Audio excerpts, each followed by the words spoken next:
Hello and welcome to my review of the Warhammer 40,000 Conquest subscription issue 13.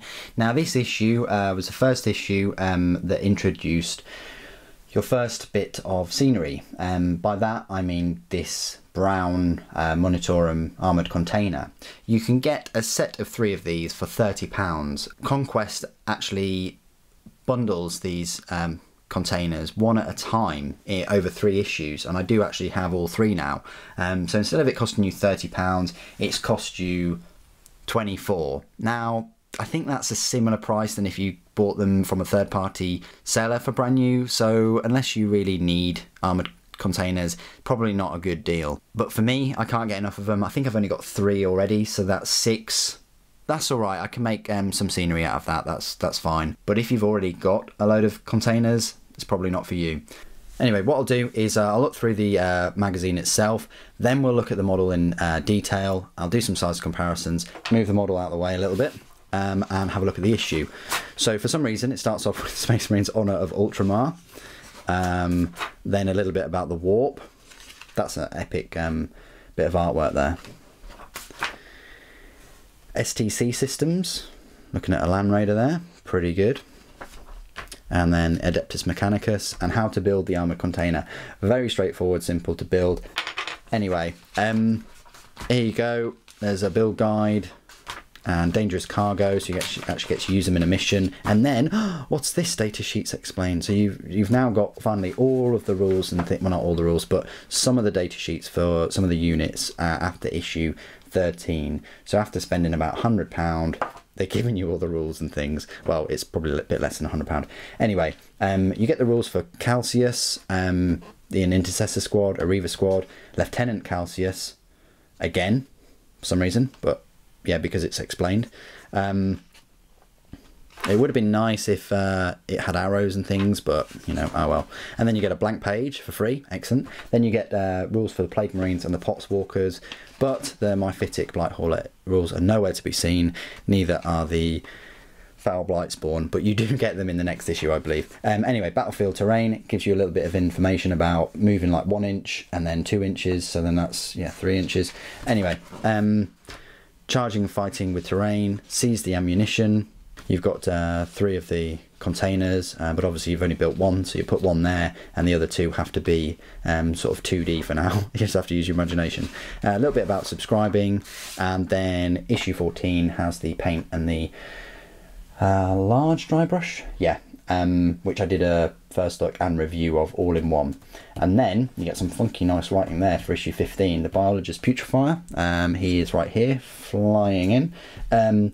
I'll be reviewing him after I make this video too, because I try and do these in a full batch. So stay tuned for that. So that's the magazine. Let's have a look at the model itself. So as I mentioned earlier, these container crates are hollow. You know, you could probably put them on a base maybe, or cut one in half and put it on a base. I mean, I don't really like them being loose, but it does add to some battlefields to have them, you know, stacked up, you know, whichever way you like. And yeah, you can sort of stack them up if you want. Makes for a nice sort of scenario, you know, scenic battlefield.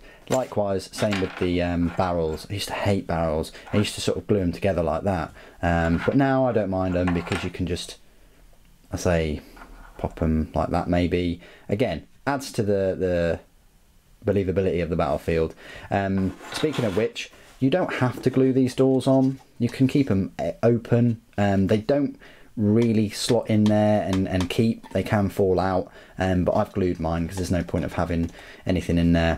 Likewise with the storm bolters, you can have them, you know, loose. I've just got mine loose, but you don't have to glue them on there. You can keep them, but you can glue them on there if you wish, but they just slot on there quite well, and they don't wobble about too much.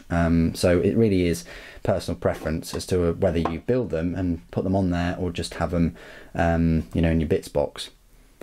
What I'll do is just show you some size comparisons. It's a Monitorum armoured container compared to a Space Marine. It sort of dwarfs the Space Marine look. but clearly next to a Warlord Titan, they're going to look pretty small. I'll just leave him there for now. Compared to an Intercessor, Intercessor could probably leap up on one, maybe.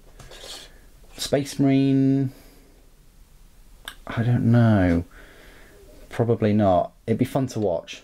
Anyway, compared to all the other models, like the Potswalker, no chance. So if you manage to get a ladder and climb yourself up on there, you'll be fine from zombies. That's the point of me doing the size comparison with the Potswalker. So I had a look everywhere for the points cost and rules and things for the Munitorum armoured containers. I don't think they've got 8th edition rules, full rules that is. I've looked everywhere. The rules were first introduced in White Dwarf 123, where they had a points cost of 40. I've looked in my chapter approved 2018 edition, and they are mentioned there under battlefield terrain, but not in the points costs anywhere, which is really bizarre. But basically, for the armoured containers, units do not receive the benefit of cover when they are on top of a Munitorum armoured container. Their position is too exposed, that's fair enough. If an infantry unit is on top of a Munitorum armoured container that has one or more Stormbolters, up to 2 models in that unit can fire them each time their unit shoots instead of firing any of their own weapons. Stormbolters are rapid fire 2 weapons with a range of 24 inches, a strength of 4, AP 0 and a damage of 1. That makes sense. It would have been nice to find some points cost and things. Please do put it in the comments below if you know where else I can find the rules for these containers. It'd be much appreciated, because I've got another 2 reviews to go, but they will be much shorter than this one. But you'll see the metal boxes kind of grow, because the next review will have 2 and the final one will have the whole collection. Hopefully you found this review useful. What do you think of the armoured containers? I understand why they've split the scenery pieces into 3 magazines, over 3 magazines, but in a way it does suck a little bit that you've got 80 issues and 3 of them are the same metal box basically. Thank you ever so much for joining me today. Thank you for watching. The Emperor Protects.